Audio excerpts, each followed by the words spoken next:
Now, looking at that car advantage, do we call it an advantage or do we call it they understood the assignment?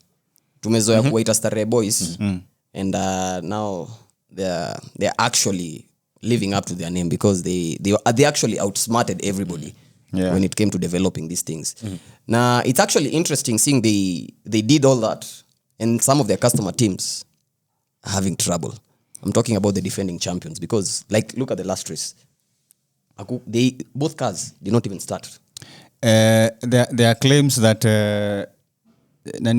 who is the team principal of McLaren? Zach Brown. No, not Zach Brown. The technical Andrea Stella. Andrea Stella.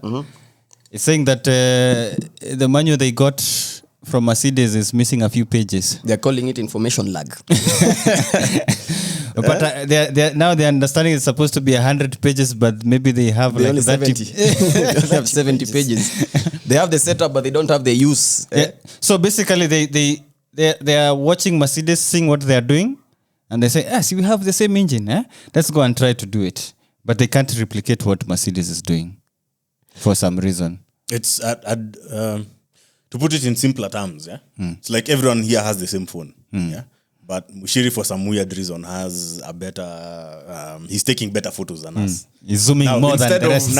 Instead of admitting that maybe we are lacking somewhere, we are like, no, Mushiri's phone is better than ours. It's not. It's not, but I think the place where people are getting a little bit confused is it's easy to say that Mercedes is not giving McLaren, and to some degree Williams and Alpine, although Williams have their own overweight issue, it's easier to say that Mercedes are not giving McLaren everything that they need.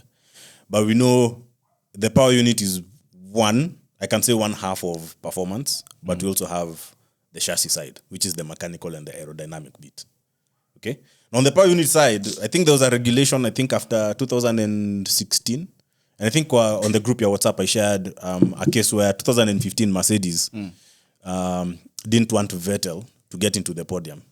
So they gave Lotus like a subscription key to unlock something on that Mercedes PU. And Lotus, they were nowhere 2015 until Spa, when it mattered.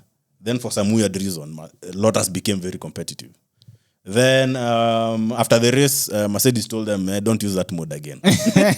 So the rules were actually changed, and now every power unit supplier has to give not just the same part, but also software and other tools. Yes. But Mercedes is not obligated to give McLaren the secret sauce that is making Mercedes extract more from that PU.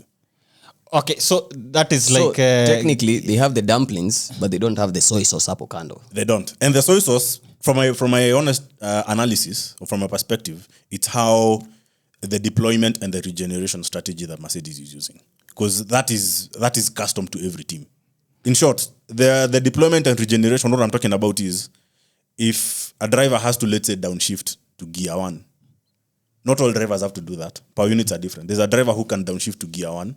There's a driver who can brake earlier. There's a driver who can brake later. There's a driver who's very good at rotating the car the corner, and maybe they need more acceleration out of that corner. So it's all different maps, and I think also to some degree it varies between driver and driver within a team. Do they have the same gearbox, McLaren and Mercedes? No, McLaren make their own. So it's really hard to copy paste exactly what Mercedes is doing if they have different. I think that secret sauce is the deployment and regeneration strategy, but the power units are the same.